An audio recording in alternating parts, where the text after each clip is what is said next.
बहुत समय की बात है। एक गांव में एक ब्राह्मण अपनी पत्नी और बच्चों के साथ रहता था। उसकी ज़िंदगी में बेहद खुशहाल थी। उसके पास भगवान का दिया सब कुछ था।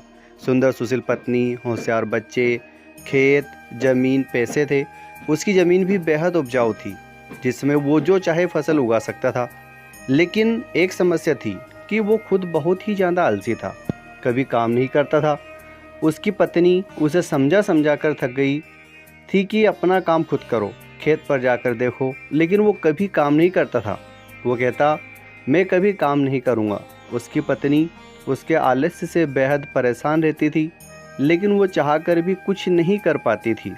एक दिन एक साधु ब्राह्मण के घर आया और ब्राह्मण ने उसका खूब आदर सत्कार किया। खुश होकर सम्मानपूर्वक उसकी सेवा की। साधु ब्राह्मण की सेवा से बेहद प्रसन्न हुआ और खुश होकर साधु ने कहा कि मैं तुम्हारे सम्मान व आदर से बेहद खुश हूँ, तुम कोई वरदान मांगो। ब्राह्मण को तो मुँह मांगी मुराद मिल गई। उसने कहा, बाबा, कोई ऐसा वरदान दो कि मुझे खुद कभी कोई काम ना करना पड़े। आप मुझे कोई ऐसा आदमी दे दो जो मेरे सारे काम कर दिया करे। बाबा ने कहा, ठीक है, ऐसा ही होगा, लेकिन ध्यान रहे तुम्हारे पास इतना काम होगा या होना चाहिए कि तुम उसे हमेशा व्यस्त रख सको। यह कहकर बाबा चले गए और एक बड़ा सा राक्षस नुमा जिन्न प्रकट हुआ। वो कहने लगा, मालिक, मुझे काम दो, मुझे काम चाहिए। ब्राह्मण उसे देखकर पहले तो थोड़ा डर गया और सोचने लगा। तभी जिन्न बोला, जल्दी काम दो वरना मैं तुम्हें खा जाऊंगा। ब्राह्मण ने कहा, जाओ और जाकर खेत में पानी डालो। यह सुनकर जिन्न तुरंत गायब हो गया और ब्राह्मण ने राहत की सांस ली और अपनी पत्नी से पानी मांगकर पीने लगा। लेकिन जिन्न कुछ ही देर में वापस आ गया और बोला, सारा काम हो गया, अब और काम दो। ब्राह्मण घबरा गया और बोला कि अब तुम आराम करो, बाकी काम कल करना। जिन्न बोला, नहीं, मुझे काम चाहिए वरना मैं तुम्हें खा जाऊंगा। ब्राह्मण सोचने लगा और बोला, तो जाकर खेत जोत लो, इसमें तुम्हें पूरी रात लग जाएगी। जिन्न गायब हो गया। आलसी ब्राह्मण सोचने लगा कि मैं तो बड़ा चतुर हूँ। वो अब खाना खाने बैठ गया।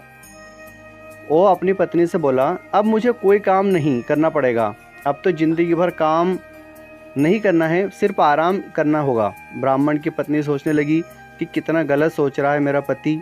इसी बीच वो जिन्न वापस आ गया और बोला, काम दो, मेरा काम हो गया, जल्दी दो वरना मैं तुम्हें खा जाऊंगा। ब्राह्मण सोचने लगा कि अब तो उसके पास कोई काम बचा ही नहीं है, अब क्या होगा। इसी बीच ब्राह्मण की पत्नी बोली, सुनिए, मैं इसे कोई काम दे सकती हूँ क्या? ब्राह्मण ने कहा, दे तो सकती हो, लेकिन तुम क्या काम दोगी?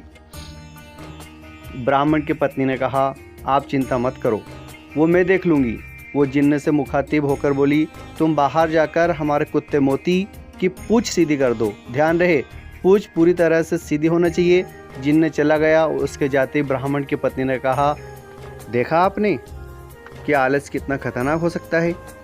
पहले आपको काम करना पसंद नहीं था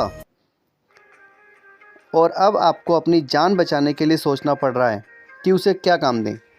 ब्राह्मण को अपनी गलती का एहसास हुआ और वो बोला, तुम सही कह रहे हो, अब मैं कभी आलस नहीं करूँगा, लेकिन अब मुझे डर इस बात का है कि इससे आगे क्या काम देंगे। यह मोती की पूँछ सीधी करके आता ही होगा।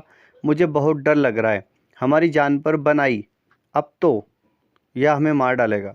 ब्राह्मण की पत्नी हंसने लगी और बोली, डरने की बात नहीं, चिंता मत करो, वो कभी भी मोती की पूँछ सीधी नहीं कर पाएगा। वह जिन्न लाख कोशिशों के बाद भी मोती की पूँछ सीधी नहीं कर पाया। पूँछ छोड़ने के बाद फिर टेढ़ी हो जाती थी। रात भर वो यही काम करता रहा। ब्राह्मण की पत्नी ने कहा, अब आप मुझसे वादा करो कि कभी आलस नहीं करोगे और अपना काम खुद करोगे। ब्राह्मण ने पत्नी से वादा किया और दोनों चैन से सो गए। अगली सुबह ब्राह्मण खेत जाने के लिए घर से निकला। देखा, जिन्न मोती की पूँछ ही सीधी कर रहा था। उसने जिन्न को छेड़ते हुए पूछा, क्या हुआ, अब तक काम पूरा नहीं हुआ क्या? जल्दी करो, मेरे पास तुम्हारे लिए और भी काम है। जिन्न बोला, मालिक, मैं जल्दी ही काम पूरा कर लूँगा। ब्राह्मण उसकी बात सुनकर हंसते हंसते खेत पर काम करने चला गया और बाद में कभी आलस नहीं किया।